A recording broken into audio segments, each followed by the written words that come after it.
এই বিড়ালকে কখনো আপনারা কষ্ট দিবেন না, বিড়ালকে আদর করবেন, বিড়ালকে ভালো মতো পুষবেন।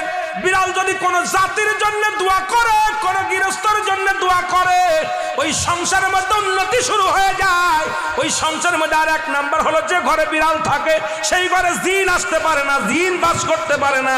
আর একটা ঘোষণা শুনেন, নবীজি বলে গেছেন, যে ঘরের মধ্যে বিড়াল ছানা বাস করে ওই ঘরের মধ্যে জিন জাতি প্রবেশ করতে পারে না। তাহলে ছোট ছোট মাসুম বাচ্চাগুলো যে ঘরের মধ্যে থাকে, মুসলমান অনেক সময় জিনের আশ্রয় পড়ে যায়, অনেক সময় জিনে আসর করে, ওই ঘরের মধ্যে জিনে আসর করে। যে ঘরের মধ্যে বিড়ালকে আদর করে বিড়াল থাকে, ওই ঘরের মধ্যে বিলাই বিড়াল বিড়াল বিলাই বিলাই, এইটা যার ঘরের মধ্যে আছে এই ঘরের মধ্যে দুষ্ট জিনেরা আসতে পারে না। জোরে জোরে চিল্লায়া বলা যাবে না মারহাবা। একবার নবী সুলাইমান আলাইহিস সালাম শুনতে পাইলেন পাশের বাড়িতে একটা কুকুরকে কষ্ট